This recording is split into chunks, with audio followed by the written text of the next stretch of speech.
How does the future of architecture look like? That's the question of the 27th episode of Days of America. Based on my experience and what I see online, I have two predictions. This is a very complex question, but I will try to answer it to the best of my abilities. So a bit of context with regard to how society should be built up. Ideally, and this has been said by a lot of people before me, society should be built up of 80% conservatism and 20% liberalism. And this is useful because the conservative side of society will keep everything that the ancestors has learned, and the liberal side will question the dogma that has been created throughout the years. And this will push the community to evolve and to venture into new domains. You can't extend your house if you break down the whole thing. You can't build another floor on your house if you start to destroy the basement. And destroying the whole house and reconstructing it from the get-go is not a viable option, because there are some absolutes that have been governing our society for thousands or tens of thousands of years that can't be questioned. Just to give you an example, the all-accepted idea of basic human rights and equality in human rights is predicated on Christianity. So very simply, if you want to have human rights and base it morally on something, you have to have Christianity at the base of your culture. You can't really question the foundation,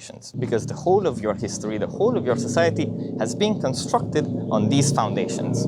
And questioning them will uproot everything and will destroy everything. So on a similar note, don't fall for the prideful tentative of thinking that you can create your own values. That's not right. It has been tried in the early 20th century and it didn't work. And it has been proven throughout the 20th century that you can't create your own values. You have to accept some higher absolutes that you follow.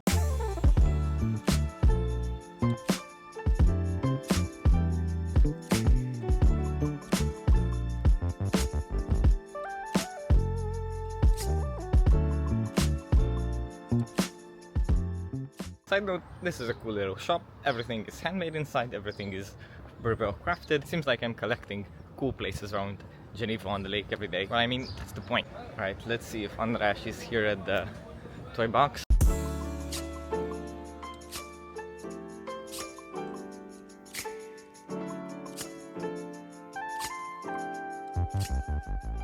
So the first thing that I would think likely, the first outcome that I think likely for the future of architecture is the one that I see more examples for, more evidence for having this kind of direction. Because capitalism rules the world, and I'm not saying that capitalism is bad or whatever, being efficient and being cheap with constructions is an advantage. What this means is that simple design, cheap solutions are going to be more prevalent and more prevailing in architecture. And in the past century, a lot of people and a lot of nations put tremendous effort into figuring out what's the bare minimum people can live with. And because of this, they created basic standard requirements. These differ country by country, but they are mostly universal. For example, a bedroom couldn't be less than 12 square meters, because that's the minimum a person can live in. Also, with interior height, it shouldn't be below 240. And what I see is that in today's age, a lot of constructions follow just these guidebooks and build with only these guidebooks in mind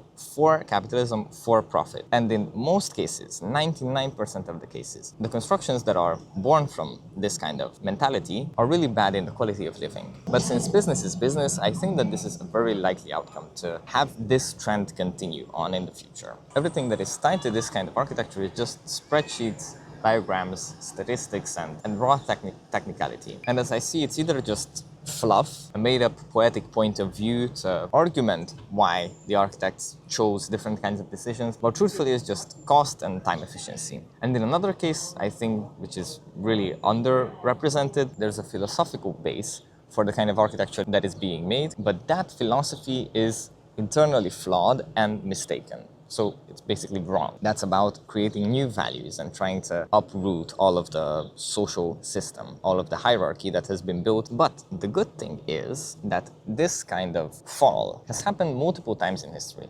So it has precedent. And the precedent shows that after a while, people realize that we made a mistake. We have to return to some core values, to some ancient principles. As a person, you can only remember so much. And as a society, you can only remember so much because generations change, peoples change. If a corruptive spirit is started, it's going to go in a wild direction. And then you have to realize that we have to recalibrate, we have to reorganize. But I firmly believe that this time of awakening is just around the corner and we are living it. Now this is a great disappointment. Corner coffee shop is closed. I was really hoping to be able to grab a coffee there. I just realized that the winery is literally at the end of town, so there's only residential places here, winery, and then the strip start. And because of this, I think that the other option is a viable one, and I hope that it's a viable one, because as I see on traditional architectural sites, there's an increase in people and communities and offices and constructions that are looking back at our heritage and are trying to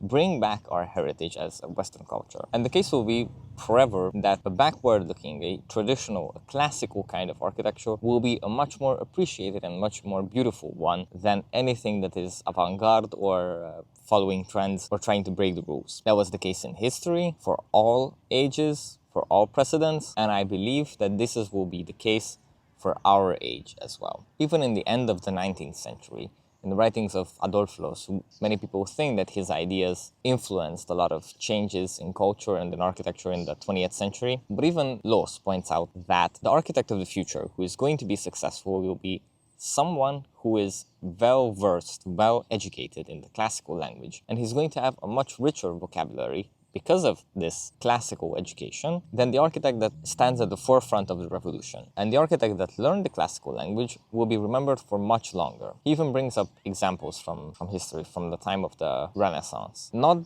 the people who were practicing the late Gothic are the ones that we remember and that we look up to, but the ones that started the revolution of looking back to history and taking inspiration from history and restating the values of our heritage are the architects that we remember. But the thing is that it's true in both ways, because with modernism, everyone looks at the founding fathers, the starters that sparked the revolution, and those are the ones that get the most credit. So this is my prediction for the future of architecture. Either the revolution starts and we are going to return to our correct Western ideals and correct Western principles and values, or the simple, minimal, unoffensive, and shallow architecture is going to prevail, and that's going to be what we'll have to put up with. I'm an optimist at heart, and I believe that the former is going to be true, that we will return to our correct principles, values, and Western ideas, and this optimized and digitized world of architecture is going to come to an end and will be remembered just as a mistake in history. But as the 20th century shows, we don't really have the capacity to remember things and remind ourselves consciously that this was a mistake. That was episode 27 of Days of America. See you guys tomorrow.